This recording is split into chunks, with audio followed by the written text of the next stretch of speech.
జనార్దన్, ఇందులో ఏదో కుట్రకోణం ఉందన్నారు కదా, వివరంగా చెప్పు. దీనిలో నా పాత్ర ప్రమేయం లేకుండా జోగి రమేష్ గారి ఆధ్వర్యంలోనే నేను ఇంతకుముందు గవర్నమెంట్ లో ఉన్నప్పుడు కూడా తెచ్చుకొని చేశాను సార్, బయట నుంచి తెచ్చుకొని. అదేవిధంగా గవర్నమెంట్ రాగానే అదంతా ఆగిపోయింది సార్.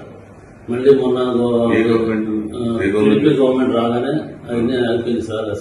ఏం చేయడం లేకుండా బాగా స్ట్రిక్ట్ అయిపోయేటప్పటికి ఇక నేను కూడా ఆగిపోయాను సార్ మొత్తం.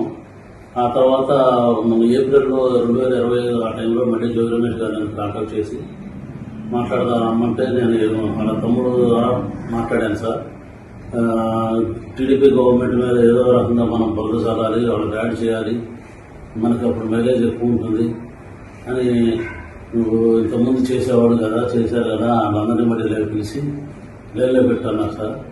నేను ఇబ్రాహీంపట్నం అనుకున్నా సార్. తర్వాత నేను మా క్లాస్మేట్ జయచంద్ర రెడ్డి తమ్ముడిపల్లి అని తెలిసేటప్పటికి చిత్తూరు జిల్లా, ఉమ్మడి చిత్తూరు జిల్లా వచ్చింది కాబట్టి ముందు అక్కడ ప్లాన్ చేద్దాం, చంద్రబాబు గారిని బ్యాన్ చేయడానికి అక్కడ చేద్దాము.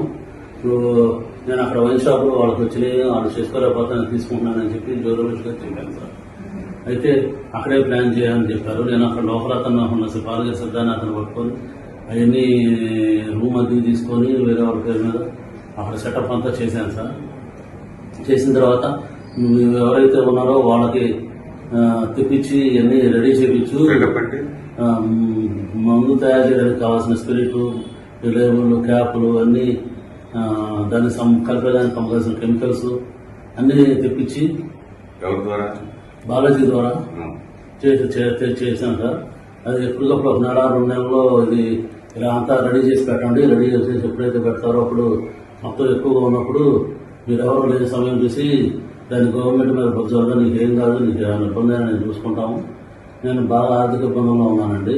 ఆ ఆర్థిక ఇబ్బందులన్నీ నుంచి తీసేసి మీ ఫ్రెండ్ అక్కడ ఎట్టో ఆఫ్రికాలో డిస్టరీస్ ఉన్నాయి కదా, అక్కడికి వెళ్ళిపో, నీకు దానికి కావాల్సిన అమౌంట్ 3 కోట్లుగా మేము సర్దుతాము, నువ్వు అది ఇవన్నీ ఏం చెప్పకుండా మామూలుగా ఏం తిరిగినట్టుగా ఉండు, నువ్వు అక్కడికి వెళ్ళి అన్నీ రెడీ చేస్తూ ఉండే ఎవరికి అనుమానం రాకుండా అని చెప్పారు సార్. అదేవిధంగా జరుగుతూ ఉంటుంది.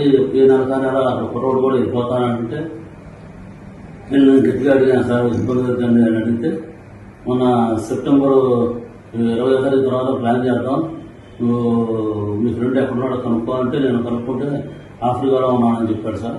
అయితే నువ్వు కూడా ఆఫ్రికా వెళ్ళిపో, అతనితో టచ్లో ఉంటూ నేను పెట్టుబడి పెడతానని చెప్పి కమిట్మెంట్ తీసుకో, నీకు ఇబ్బంది లేకుండా ఉంటుంది, మేము ఇక్కడ అడ్జస్ట్మెంట్ చేస్తాం, అమౌంట్ అంతా మీ బ్రదర్కి చేస్తాం, మీకు ఎటువంటి పరిస్థితులు ఏమీ ఇబ్బంది లేకుండా మేము చూసుకుంటాము